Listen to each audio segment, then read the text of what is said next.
The Liberal Party is clamoring for a new leader in the run-up to a general election in Canada that we will have at some point. They'll be running against Pierre Poilievre, the largely popular figure and leader of the Conservative Party of Canada. But a recent court decision may find them having to run with this guy.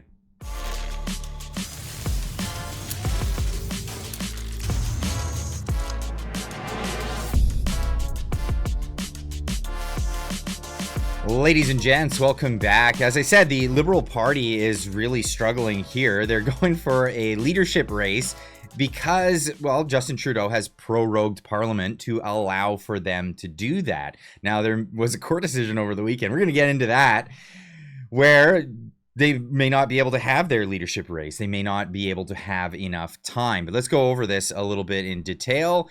Mark Carney, of course, is one of the front runners in this leadership race. He ran into some hiccups right out of the gates. He announced his candidacy. He went out with a new logo and all this stuff. It turns out, well, he ripped people off. Met Credit, company they're a credit agency. They go after, they're a debt collector. It turns out that's a beautiful logo, they said, Mark, but we are apolitical.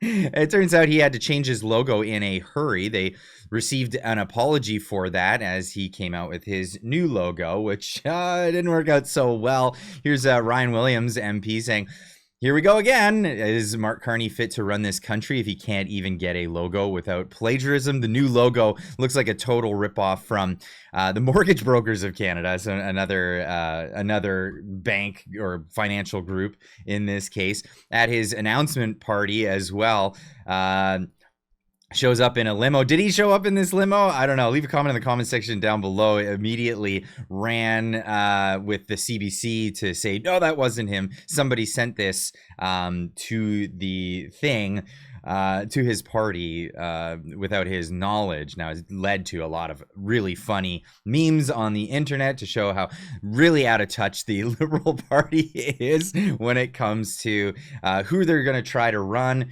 who's going to try to be ahead in this one. Now, even Chrystia Freeland running into some plagiarism, or what people see as plagiarism, as she's announced her bid to become the nominee for the Liberal Party. Personally, I hope she runs. I want to see her against Pierre Poilievre in the debates. I think that would be hilarious, as the Liberal Party is just in a complete downward spiral. I mean, I'll get into this more probably in another video, talk largely more about who these people are and why it would be just hilarious to see them run. Of course, Karina Gould also getting in there. I don't think she's a front runner. Pierre Poilievre saying it doesn't matter who they run, they're all Justin Trudeau.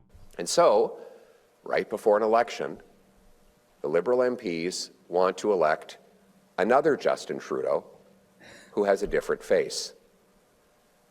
They're all Justin Trudeau.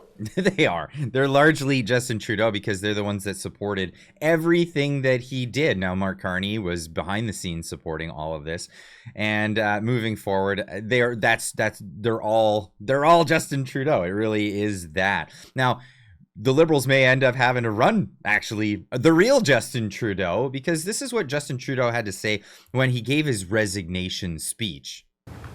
I intend to resign as party leader, as Prime Minister, after the party selects its next leader through a robust, nationwide, competitive process. Wow, okay, what does that mean? It means he intends to resign. He's still the Prime Minister up and until they figure out a new leader for the party. Well, that may not happen. That actually may not occur.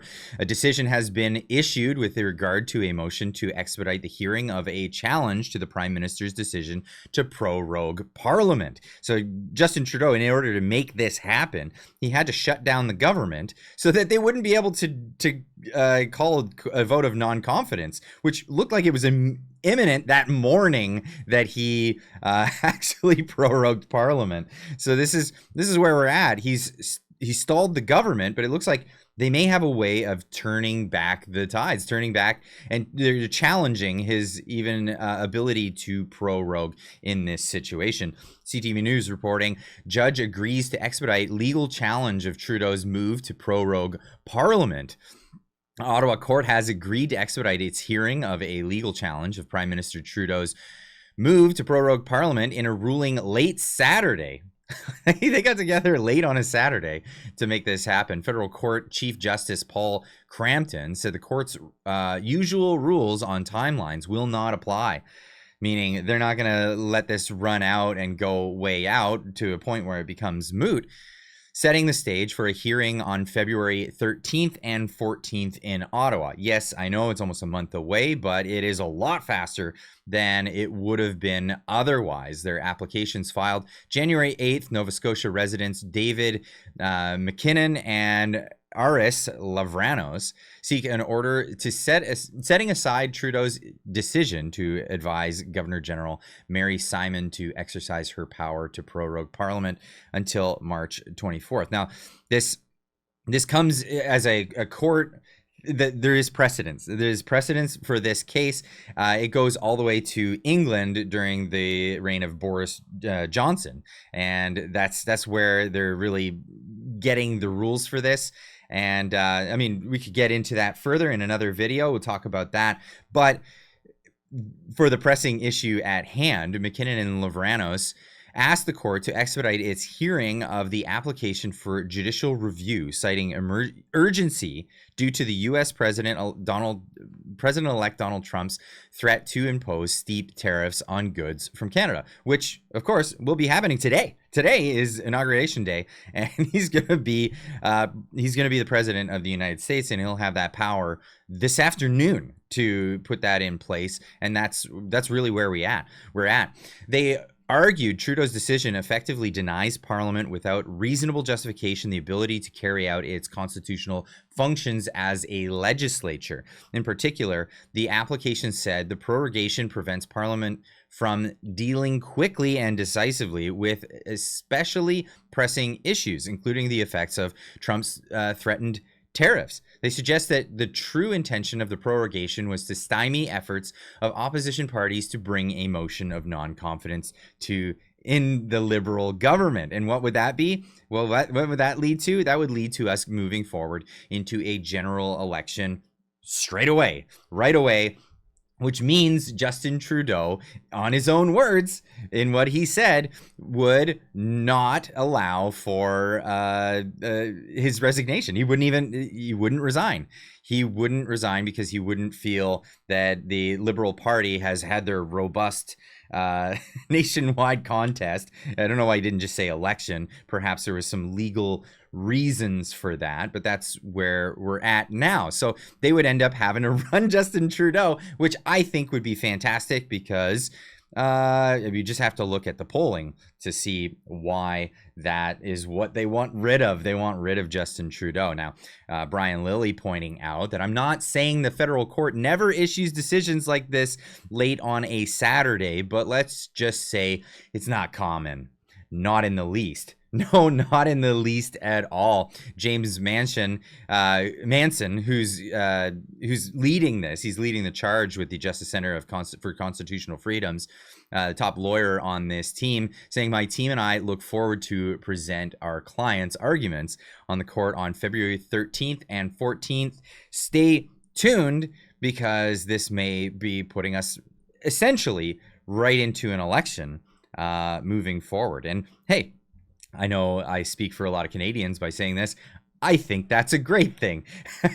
So I'd love to hear what you guys have to say in the comments down below. This is a interesting scenario. We are right at a point in time where the government of the United States of America may put on tariffs on our country, 25% tariffs nationwide on all of our goods that come out of this country. That would be pretty detrimental. But if they knew that we were going into an election and we'd be having a new prime minister who, looks like he wanted to do all of the things that Trump was, all of the caveats that Trump had on these tariffs anyway. Maybe we wouldn't be worried so much about that happening. And if we had a quick election and it all went in one direction, that would be great. I'd love to hear what you guys have to say in the comment section down below. Leave a comment and we'll see you in the next one. Keep on trucking.